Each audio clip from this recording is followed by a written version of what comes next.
I mean, it seemed like you guys were kind of in the fight early, took a lead, and then the water started to slip through your hands. Yeah, it was a little flurry. I think we missed some shots or turned it over, and then they started moving the ball extremely well. They started getting it, hopping around, and guys started getting shots, and they started making some threes, which, makes that floor even bigger. And then now LeBron's able to find more and more gaps in transition and things like that. I mean, we had some breakdowns, but tip their hat to some of the stuff they did too. When you talk about their ball movement, did any of it catch you by surprise in terms of, I mean, you guys do your prep for the series, you got scouting reports, you got individual guys' tendencies. Is there anything that kind of caught you guys by surprise? You said, wow, as much as we're prepared for that, it's still better than we thought.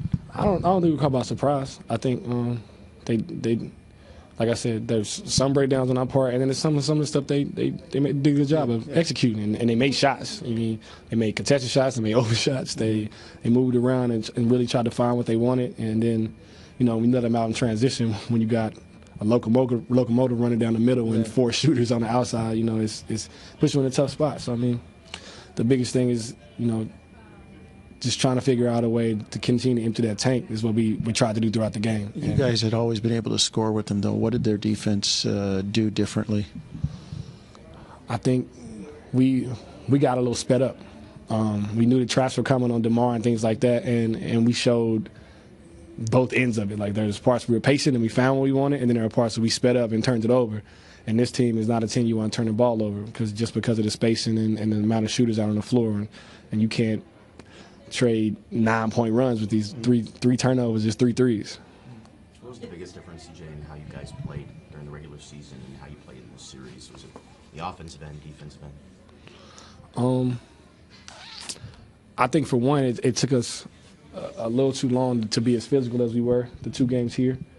I think we didn't have that approach throughout the whole game at home, which cost us. And then you try to turn it on when you get here, and then they're even better at home. So it's hard. I think that approach would have helped us a lot from the beginning. And then just I think it's about everybody being confident in everything, because in the playoffs the offense is pretty much sets or non-existent. Everything's scouted. All your tendencies on a piece of paper. Everybody knows everything. You just got to make plays. You got to just play basketball.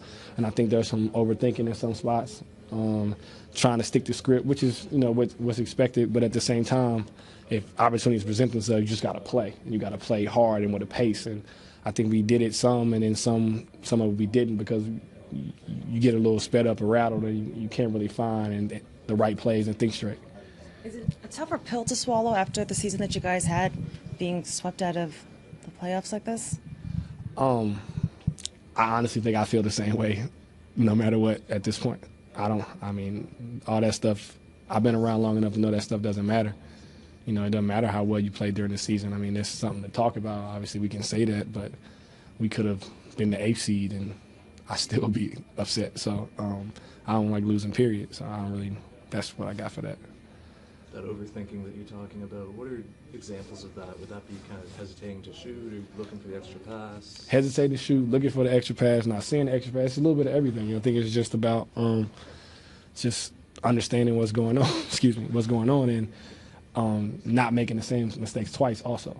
And defensively, a step slow within a switch or something like that? Yeah, things like that, just communication, and you get frantic and you start jumping around, and it can take a toll on the other end too, because now guys are just getting away from the concepts, trying stuff because you're trying to figure something out, which is can't fault the guy at some point. Yeah. But then the other 4 guys don't know what he's doing, or the other guy he's in a tandem with, a pick and roll with, doesn't know what he's doing, whatever it may be.